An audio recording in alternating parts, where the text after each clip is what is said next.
ke-7. Kitab Mazmur pada pasal yang ke-86 ayat 1 sampai ayat yang ke-7. Bapak Ibu bisa lihat juga di screen kita atau juga ada di layar depan. Di layar depan ya, di screen kita atau juga di handphone Bapak Ibu semua. Saya akan bacakan bagi kita. Judul firman Tuhan hari ini, judul khotbah saya adalah nilai rohani dalam kesesakan. Nilai rohani dalam kesesakan. Kita kembali ke Mazmur pada pasal yang ke-86 ayat 1 sampai 7. Demikianlah firman Tuhan. Doa minta pertolongan.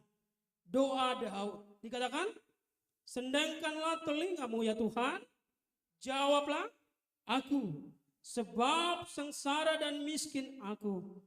Peliharalah nyawaku, sebab aku orang yang kau kasihi.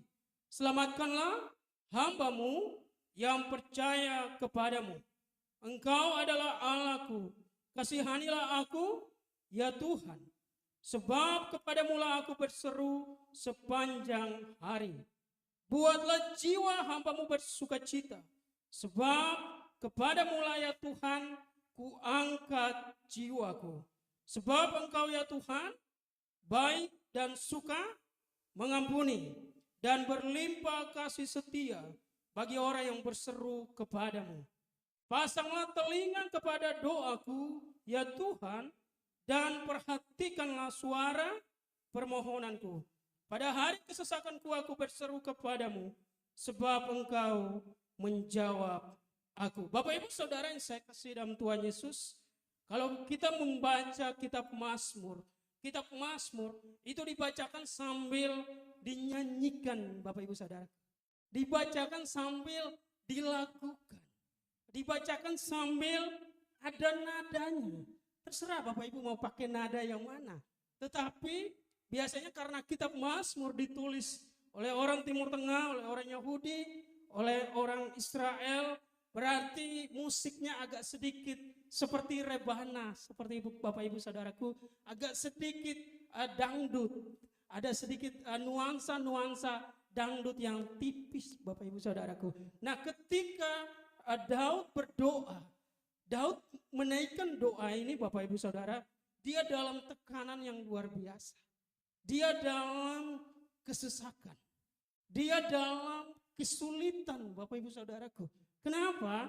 Karena ketika saat itu Daud mengalami beberapa gangguan. Baik itu gangguan internal dan juga gangguan eksternal. Di gangguan internal Bapak Ibu Saudaraku, Daud menghadapi anaknya sendiri memberontak. Anaknya sendiri memberontak. Beberapa orang Israel mulai memberontak terhadap Daud.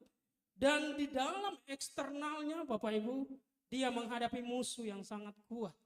Dia menghadapi musuh yang sangat besar, yaitu bangsa Filistin. Daud mau minta pertolongan kepada teman-temannya.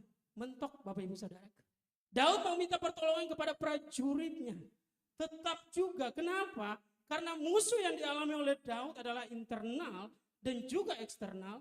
Berarti ada beberapa orang yang pro kepada orang-orang yang ada di dalam internal kerajaan Israel, kerajaan Yehuda, Bapak Ibu Saudara, kerajaan gabungan Yehuda atau kerajaan Israel itu sendiri. Jadi Daud bingung. Saya mau minta pertolongan kepada panglima yang satu, prajurit yang satu, atau kepada yang lain. Kemudian Daud mengambil sebuah pelajaran rohani bahwa pertolongan dia nggak di kiri, pertolongan dia nggak di kanan, Bapak Ibu Saudara. Pertolongan dia adalah dari atas atau dari Tuhan. Kenapa? Karena kalau Daud meminta pertolongan dari prajuritnya, panglimanya kiri kanan, dia nggak tahu apakah mereka pro kepada dia atau tidak. Apakah mereka berada di pihaknya Daud atau tidak, Bapak Ibu Saudaraku. Makanya dia pro, dia minta pertolongan hanya kepada Tuhan yang ada di atas. Karena kiri kanan, muka belakang sudah mentok. Nggak ada lagi jalan yang lain Bapak Ibu Saudara. Ketika nggak ada jalan, Tuhan buka jalan. Makanya Daud meminta pertolongan hanya kepada Tuhan. Makanya di ayat yang pertama dikatakan, sendengkanlah telingamu ya Tuhan, jawablah aku sebab sengsara dan miskin aku. Ayat yang kedua, peliharalah nyawaku sebab aku orang yang kau kasihi. Selamatkanlah hamba-Mu yang percaya kepadamu. Bapak Ibu Saudara yang saya kasih dalam Tuhan Yesus, dari Daud kita belajar ketika kita dalam masa kesulitan, ketika keadaan kita sulit, keadaan kita sukar, keadaan kita nggak ada jalan keluar, Bapak Ibu Saudaraku, keadaan kita sepertinya mentok, apa yang harus kita lakukan? Ternyata curhat kepada orang lain, ternyata nggak membantu, Bapak Ibu Saudaraku. Daud mau curhat kepada orang lain, nggak membantu apa-apa. Apa yang Daud lakukan? Dia curhat kepada Tuhan. Kenapa? Daud tahu. Kalau apalagi dia adalah seorang raja, Bapak Ibu Saudaraku, ketika dia curhat kepada orang lain, orang akan menghakiminya. Orang akan membicarakannya. Raja Israel curhat kepada orang lain. Makanya Daud menimbang dengan luar biasa. Kemudian dia mengambil sebuah kesimpulan. Di dalam kesesakan, dia hanya minta pertolongan dari Tuhan. Saya percaya Bapak Ibu Saudaraku, ini menjadi nilai rohani yang luar biasa bagi kita orang percaya. Ini menjadi nilai rohani bagi kita semua.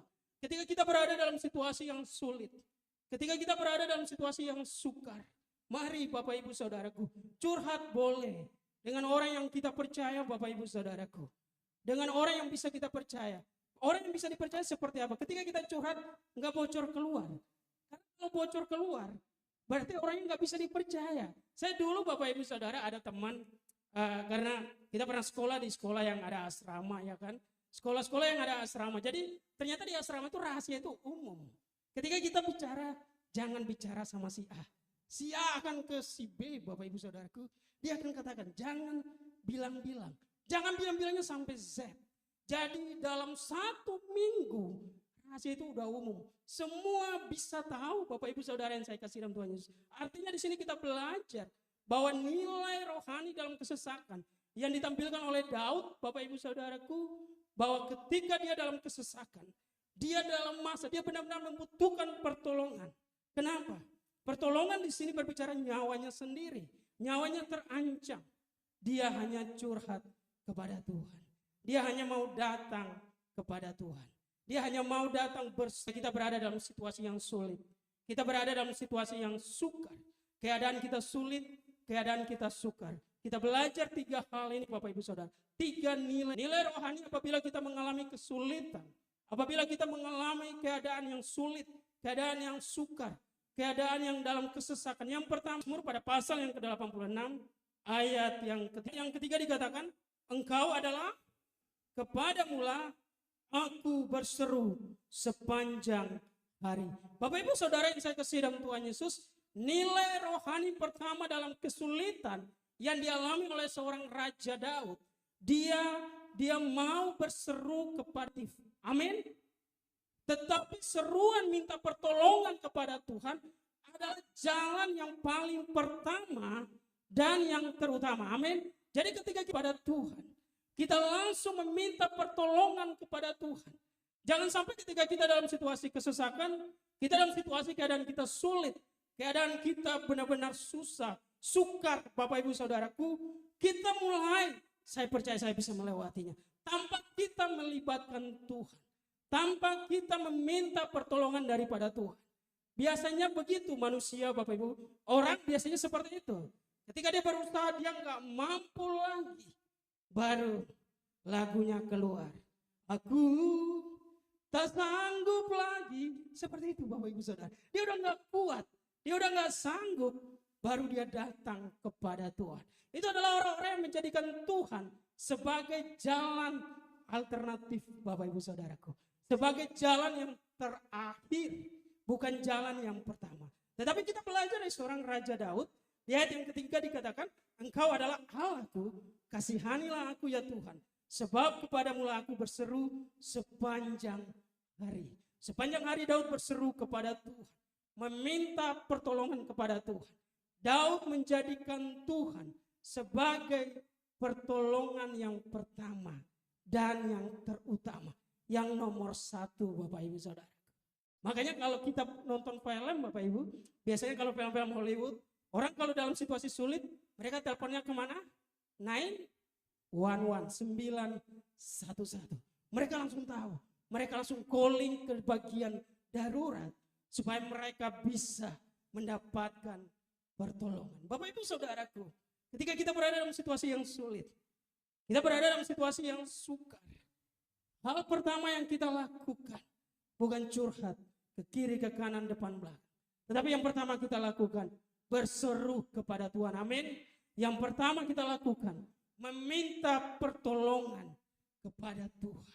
Menjadikan Tuhan, ketika kita berada dalam situasi sulit, kita tutup pintu kalau kita berada di rumah.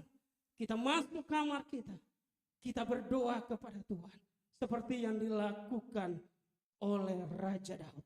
Daud melakukan hal itu. Daud melakukan hal yang demikian Bapak Ibu Saudaraku. Ketika dia dalam situasi sulit, dia langsung berseru, nomor satukan Tuhan. Saya ketika pulang kampung Bapak Ibu, ada saudara. Jadi kalau di daerah saya, biasanya kalau orang yang lebih muda, ya itu dipanggilnya bapak kecil. Karena dia muda Bapak Ibu Saudara. Tapi kalau Solo, biasanya kita panggilnya bapak besar. Jadi kalau dia, misalnya mereka 5 orang, ada lagi namanya bapak tengah. Jadi kita panggil sesuai dengan urutan keluarga. Waktu itu ketika saya pulang, ada sebuah cerita dari bapak kecil saya begini. Saya sekarang mulai rajin gereja. Kenapa? Bukannya dulu jarang ke gereja. Ketika saya naik kapal laut dari Kupang ke Rote, gelombangnya besar. Dari itu saya langsung berdoa. Saya nggak pernah berdoa. Tapi dalam situasi tersebut, dalam situasi sulit itu Bapak Ibu Saudaraku, dalam situasi terdesak, ya, dalam situasi yang susah, ada kesesakan, kesulitan, keadaan yang dia alami. Dia berdoa kepada Tuhan. Dan kemudian dia mulai punya komitmen. Pak, kalau saya lolos dari gelombang besar ini, maaf Tuhan, kalau saya lolos dari gelombang besar ini, bersama kapal ini, saya akan ke gereja. Dan kemudian apa yang terjadi Bapak Ibu Saudara? Semua orang yang ada di kapal melewati gelombang yang besar, kemudian dia sampai di tempat tujuannya, dan dia pulang ke rumah. Tanpa motivasi, tanpa dorongan dari orang lain. Tetapi melalui pengalaman rohani yang dia alami Bapak Ibu Saudaraku, dia mulai rajin beribadah. Bapak Ibu Saudara, saya percaya terkadang orang bisa berseru kepada Tuhan kalau dia berada dalam situasi yang sulit. Kalau situasi kita cuma enak, situasi kita cuma nyaman, situasi kita di zona nyaman, bukan zona yang gak nyaman Bapak Ibu Saudaraku, kita terkadang kita nggak berseru kepada Tuhan ketika terjadi sesuatu. Terkadang Tuhan membawa kita kepada situasi yang sulit, situasi kesesakan, masalah yang besar, supaya apa? Tuhan mau katakan, hanya sayalah sumber jalan keluarnya. Hanya sayalah sumber pertolongannya. Nggak ada yang lain. Makanya saya ingat juga ketika pulang dari Kupang ke sini, ke Jakarta, naik pesawat Bapak Ibu Saudara. Saya pendeta Bapak Ibu. Tapi saya juga takut. Kenapa? Goncangannya luar biasa. Turbulensinya luar biasa. Saya juga doa dalam hati Bapak Ibu Saudaraku. Saya lihat penumpang di kiri kanan. Semua juga diam, semua juga berdoa. Saya, secara pribadi, walaupun saya nggak menunjukkan.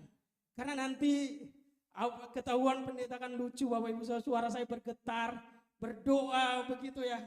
Di pesawat, saya berdoa dalam hati. Saya cara menanganinya seperti apa? Saya main game. Karena kan kalau di pesawat, handphonenya bisa di airplane mode ya. Saya main game, tapi hati saya semakin kencang untuk berdoa. Saya simpan handphonenya Bapak Ibu. Saya simpan, saya dalam hati. Wah, ini goncangan yang luar biasa. Karena biasanya bulan-bulan Desember sampai sekarang ya, Januari, Februari, ya musim hujan Bapak Ibu Saudaraku. Dan saya berdoa juga dalam hati, ya Tuhan, kiranya kita bisa melewati goncangan yang dahsyat ini. Waktu mau landing di Soekarno-Hatta juga seperti itu. Gak gampang karena kita bisa lihat, karena kita bisa buka penutup kacanya, ya jendela ya. Jadi kita bisa lihat awannya begitu gelap Bapak Ibu Saudaraku. Dan di situasi itu, merimain saya kembali memberikan satu pemahaman baru. Pertolongan hanya datang dari Tuhan. Terkadang kita di ujung, kita nggak ada lagi jalan yang lain. Di pesawat, Bapak Ibu Saudara, mau kemana? Ya kan? Kalau di kapal laut, memang takut juga. Tapi ini di udara, Bapak Ibu Saudara. Terkadang Tuhan membawa kita kepada situasi yang sulit, supaya kita bisa berseru kepada Tuhan. Kita bisa mau datang kepada Tuhan. Kita mau datang mempunyai komitmen. Biasanya orang yang berseru kepada Tuhan, dia punya janji. Dia punya komitmen kepada Tuhan. Saya kalau melewati ini, saya kalau melewati masalah ini Tuhan, saya mau rajin melayani Tuhan. Saya kalau melewati masalah ini Tuhan, saya rajin beribadah. Saya mau, ketika saya bisa melewati proses yang berat ini, saya punya janji A, B, C, D, dan seterusnya. Mungkin Bapak Ibu Saudara, melalui firman Tuhan ini, mungkin kita pernah punya komitmen, atau bahasa kerennya, kita pernah punya nazar kepada Tuhan.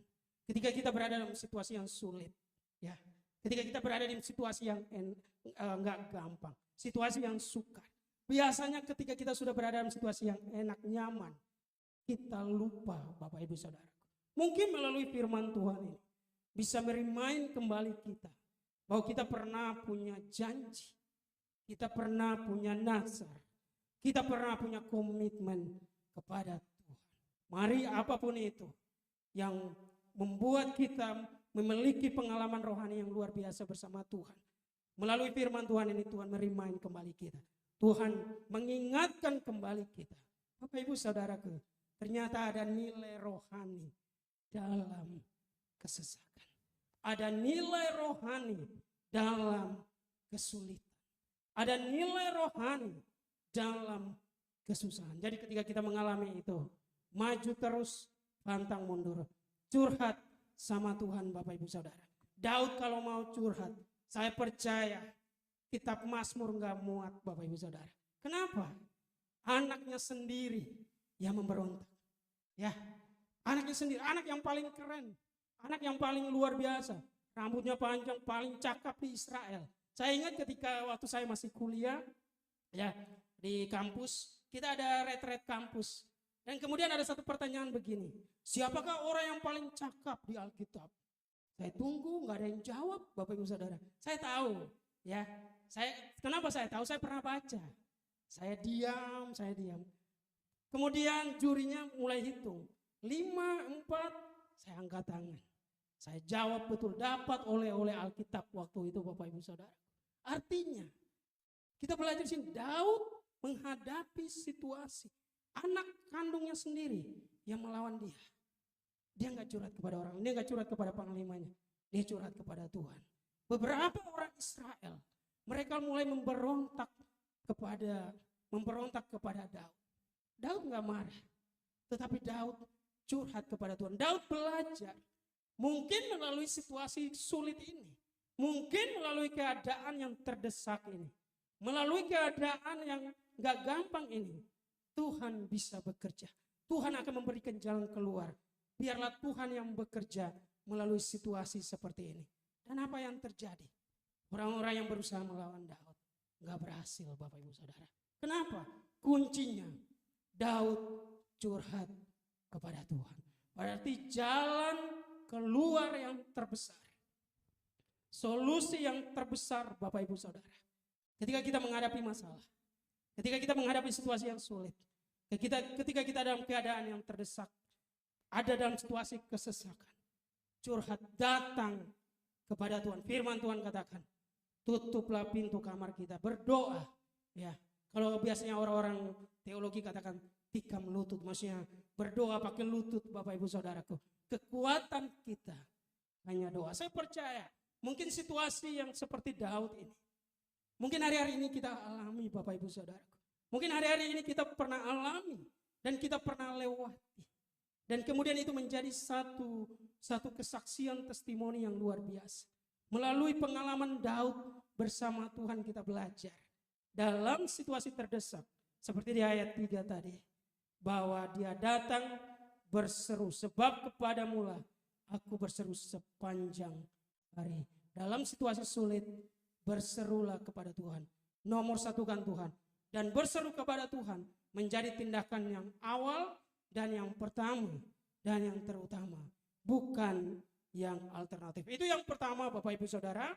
Nilai rohani dalam kesesakan. Yang kedua, yang saya mau bagikan bagi kita. Yang pertama tadi nilai rohani dalam kesesakan. Yang pertama, kita mau berseru pada Tuhan. Mazmur 86 ayat yang ketiga.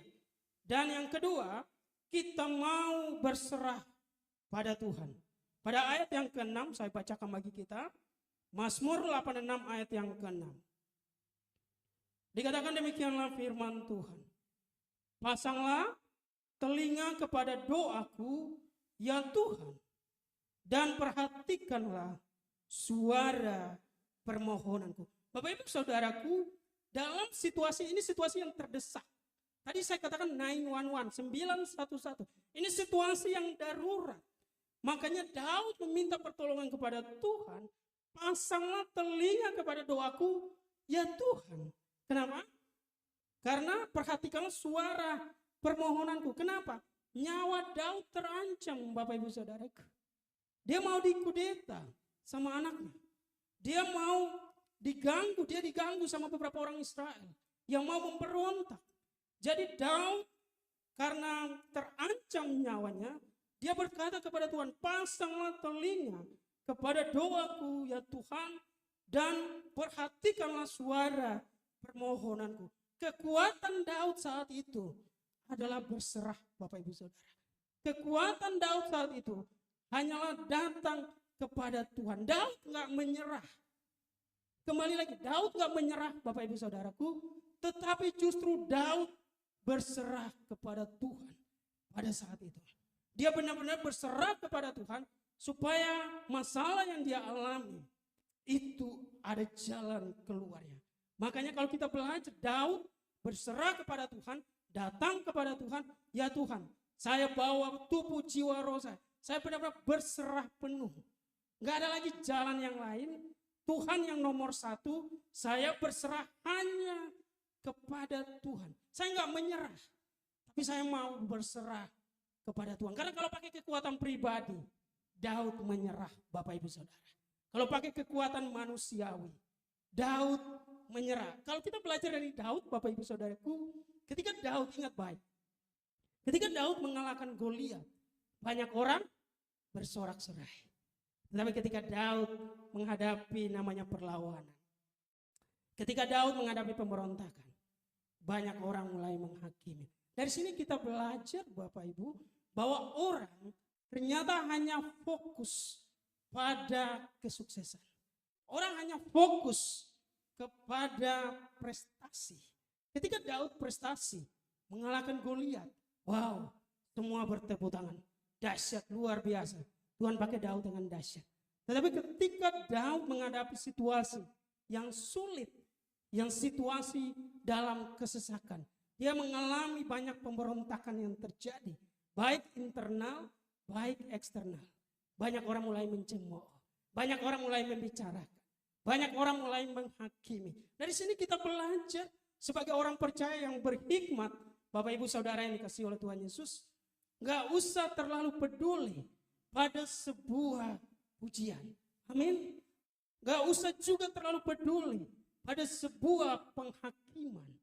Pujian dan penghakiman tidak akan meruntuhkan kita. Makanya kan ada pepatah begini, kalau dipuji gak terbang, tapi kalau dihina pun dia gak akan jatuh, Bapak Ibu Saudaraku. Artinya berikan kemuliaan bagi nama Tuhan. Daud, kita belajar dari seorang Daud. Dia mengalami banyak situasi, dia raja. Dia tahu semua yang terjadi di Israel. Dia tahu ketika saya prestasi saya dipuji. Saya enggak prestasi, saya dihakimi. Tapi saya mau maju terus. Kenapa? Karena saya hanya berserah penuh kepada Tuhan. Makanya ada lagu yang sangat luar biasa, yang menjadi kesaksian yang dahsyat. Pertolonganmu begitu ajaib, kau telah memikat hatiku. Bapak Ibu Saudara, orang-orang yang pernah berserah kepada Tuhan, orang-orang yang pernah berserah kepada Tuhan dan mengalami pertolongan Tuhan yang ajaib, dia akan terpikat oleh Tuhan. Dia nggak akan menyerah dalam situasi apapun. Dia tahu, saya pernah berada dalam situasi yang sulit, saya pernah berada dalam situasi kesesakan, saya berada dalam keadaan yang sukar. Tuhan tolong. Apalagi saat ini, saya berada dalam situasi yang sulit, sekalipun yang saya alami lagi, Tuhan pasti tolong. Makanya Daud, saya percaya Daud, dia pernah hadapi Goliat yang begitu dahsyat. Dia nggak anggap remeh Goliat, Bapak Ibu Saudaraku. Karena Goliat adalah orang yang hebat, prajurit.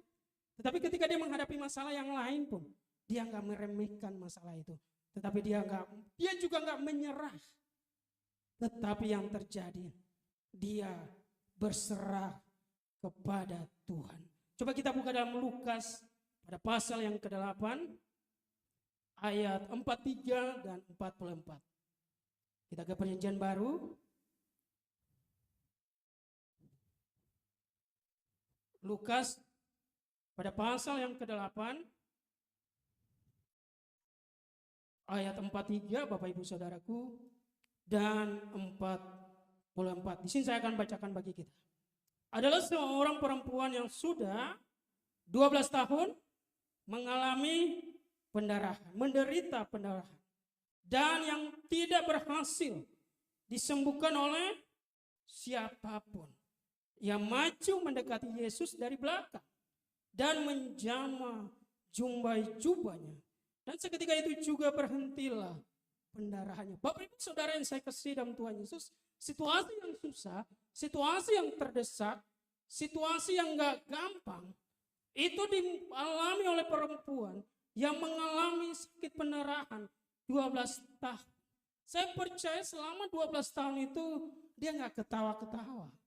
Dia mengalami penderitaan yang dahsyat, nangis. Mungkin air mata mau habis, Bapak Ibu Saudaraku. Kenapa? Saya percaya sakit pendarahan itu enggak membuat dia nyaman. Sakit pendarahan itu membuat dia dalam kesesakan. Dia akan dihakimi banyak orang. Dia dijauhi oleh banyak orang. Kenapa? Dia sakit, Bapak Ibu Saudaraku. Dia dijauhi oleh keluarga, dijauhi oleh kenalan, dijauhi oleh siapapun yang pernah mengenal dia. Kenapa? Dia berada dalam situasi yang terdesak, situasi yang sulit, benar-benar dalam kesesakan yang dialami.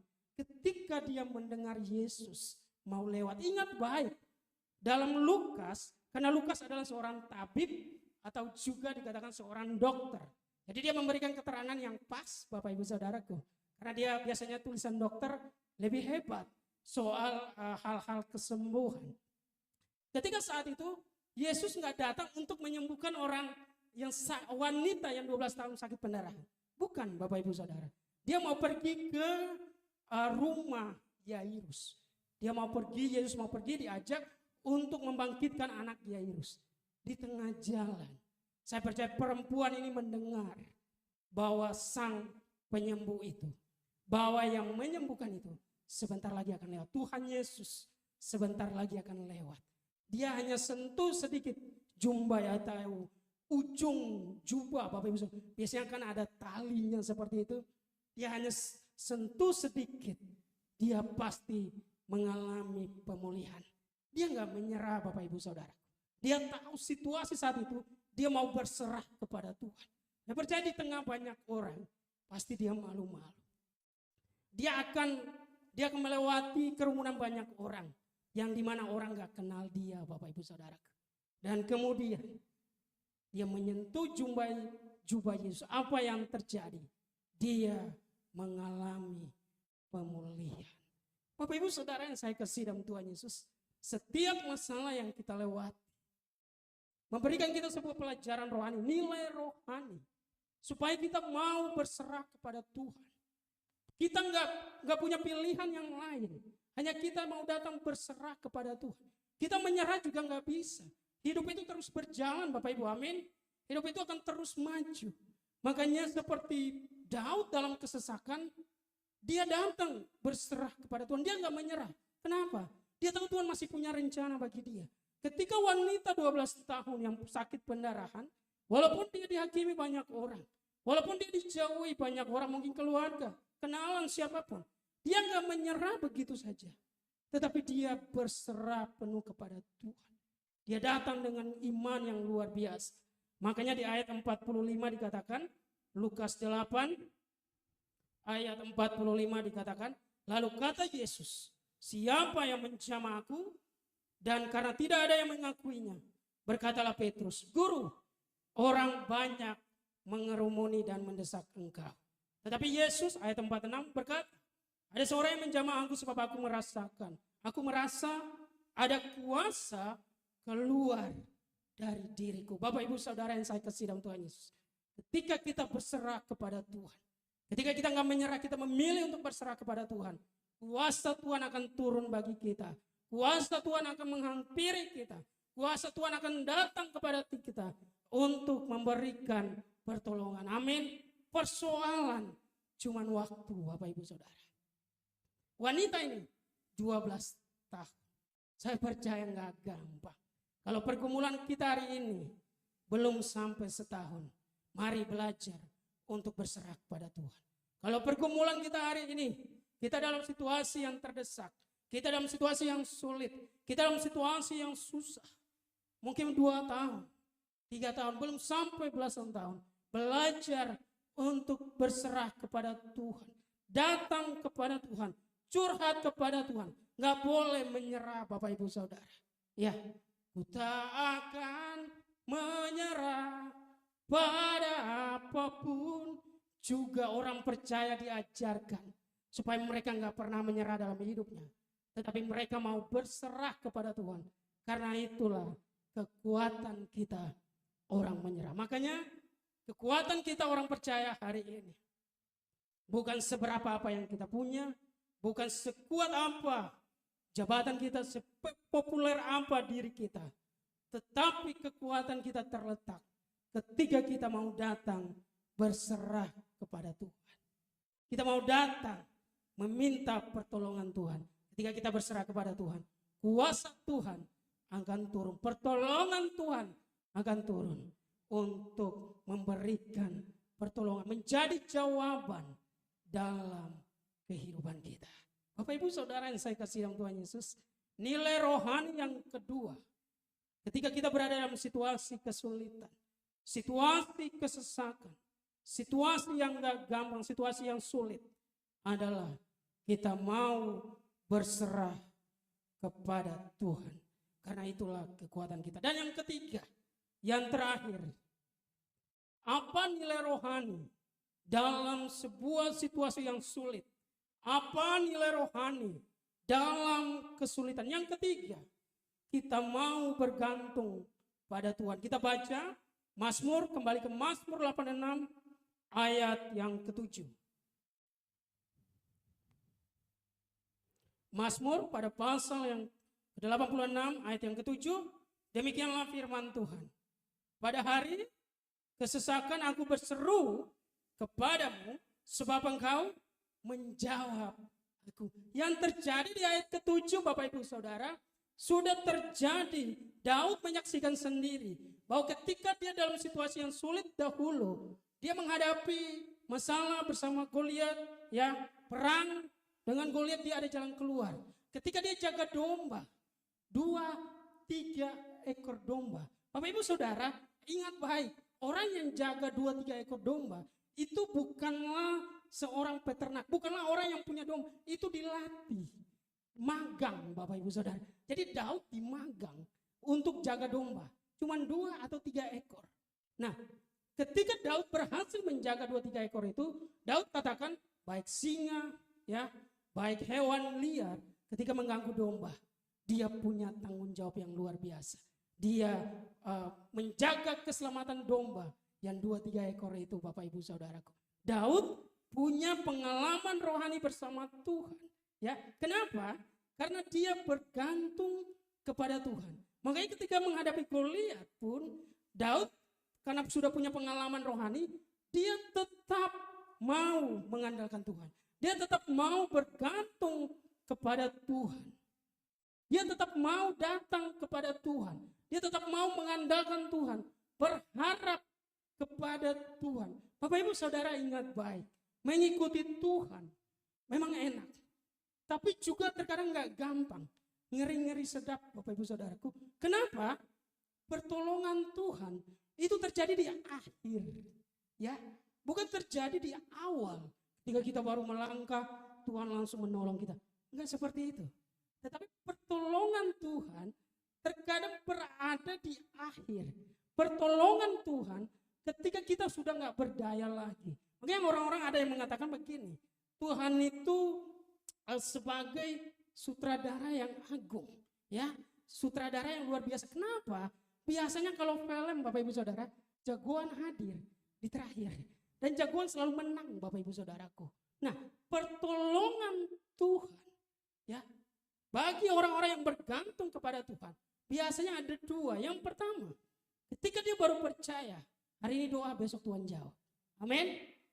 Tetapi ketika dia sudah lama menjadi orang percaya, hari ini doa, tahun depan baru Tuhan jawab. Mungkin Bapak Ibu Saudara. Kenapa? Tuhan mau kita belajar bergantung kepadanya. Tuhan mau kita belajar menjadi anak Tuhan yang dewasa. Enggak anak-anak Bapak Ibu Saudara. Anak kalau minta apa, langsung dikasih. Itu iman anak-anak. Tetapi Tuhan mau kita memiliki iman yang hanya bergantung kepada Tuhan. Walaupun mungkin pertolongan Tuhan lama. Kita berada dalam situasi yang sulit. Kita berada dalam situasi yang terdesak Bapak Ibu Saudaraku. Tetapi ingat baik, di ujungnya pasti ada jawaban Tuhan. Amin. Di endingnya pasti ada jawaban Tuhan. Makanya ada sebuah lagu yang saya agak suka Bapak Ibu Saudaraku. Walaupun lagu sekuler. Dikatakan begini. Aku tenggelam. Ada yang tahu? Ayo kita nyanyi. Dalam lautan luka dalam. Dikatakan begini. Aku tanpamu apa? Butiran debu. Ibu Desi paling hafal. Luar biasa. Jadi Bapak Ibu Saudara.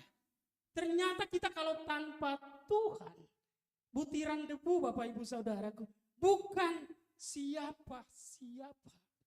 Makanya kita gak boleh sombong. Kita harus tetap rendah hati. Kenapa? Kalau kita tidak bergantung kepada Tuhan, kita bukan siapa-siapa di hadapan Tuhan. Tetapi kalau kita mau jadi orang yang hebat, bergantung sepenuhnya hanya kepada Tuhan. Meminta pertolongan hanya kepada Tuhan. Bergantung sama Tuhan gak gampang. Tapi saya percaya pengalaman rohani yang sudah dilalui oleh Daud memberikan kita pelajaran rohani juga. Memberikan kita nilai rohani.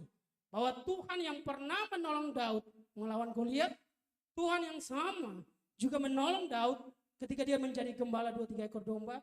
Tuhan yang sama juga ketika Daud bergantung kepadanya, menolong dia ketika dia dalam pemerintahan menjadi raja. Ketika ada pemberontakan, dia nggak melawan. Tetapi dia curhat kepada Tuhan, dia bergantung kepada Tuhan. Dan ada jalan keluar bagi Daud. Bapak Ibu Saudara yang saya kasih dalam Tuhan Yesus. Ternyata ada kekuatan yang dahsyat saat kita bergantung pada Tuhan. Amin. Ada kekuatan yang luar biasa saat kita mau belajar bergantung kepada Tuhan. Firman Tuhan yang kita pelajari hari ini. Daud ada dalam situasi kesesakan. Tetapi Bapak Ibu Saudara, dalam semua situasi, dalam semua keadaan apapun, saya percaya kita mau menomorsatukan Tuhan. Jadi ada nilai rohani dalam kesesakan.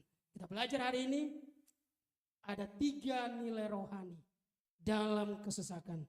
Dari Mazmur pada pasal yang ke-86 ayat 1 sampai 7. Yang pertama dikatakan supaya kita mau berseru pada Tuhan. Yang kedua supaya kita mau berserah pada Tuhan. Dan yang ketiga supaya kita mau bergantung hanya kepada Tuhan. Kiranya firman Tuhan ini menjadi berkat bagi kita. Mari kita berdoa. Kami bersyukur Bapa, berterima kasih Tuhan. Kami belajar dari Daud, dari seorang raja yang luar biasa. Dia menghadapi situasi naik turun. Dia menghadapi up down dalam kehidupannya Bapa. Tetapi apa yang dia lakukan? Dia hanya mau datang kepada Tuhan. Baik dalam situasi kemajuan, baik dalam situasi kesesakan. Dia hanya mau datang hanya kepadamu Tuhan. Dia hanya mau berseru kepadamu. Dia hanya mau berserah kepadamu. Dia hanya mau bergantung kepadamu Bapa. Karena itulah kekuatannya Tuhan. Saya percaya Bapa, nilai rohani yang sama yang kami alami hari ini. Ketika kami berada dalam situasi kesulitan. Tahun 2024 kami percaya enggak gampang. Sudah 1 bulan lamanya Bapak. Sudah kurang lebih 1 bulan kami melaluinya Tuhan. Banyak hal yang terjadi. Ada berkat. Ada situasi yang sulit. Ada situasi yang mudah. Ada juga situasi yang susah. Tapi kami percaya. Ketika kami mau datang berseru kepada Tuhan. Mau datang berserah kepada Tuhan. Mau bergantung kepada Tuhan. Pengalaman-pengalaman ini Bapak membawa kami kepada pengalaman iman bersama Tuhan. Banyak hal yang kami pelajari dari situasi yang kami alami. Tapi satu hal yang kami alami, kami hanya mau terus berseru kepada Tuhan. Seruan kepada Tuhan menjadi yang pertama, yang terutama. Seruan kepada Tuhan, berserah kepada Tuhan menjadi ciri khas kami Bapak. Bergantung kepada Tuhan, terus kami lakukan. Karena kami sudah mengalami berbagai pengalaman rohani bersamamu Bapak. Terima kasih Bapak yang baik. Kiranya firman Tuhan ini menjadi berkat bagi kami. Berkati anak-anakmu yang mendengarkan. Baik yang ada dalam ibadah onsite, yang ada dalam ibadah online. Dan juga hamba yang menyampaikan. Firman Tuhan ini bukan hanya begitu lalu begitu saja. Tetapi menjadi berkat bagi kami semua. Dapat kami lakukan dalam kehidupan kami. Ini syukur kami Bapa. Ini doa kami. Haleluya. Amin. Berikan kemuliaan bagi nama Tuhan.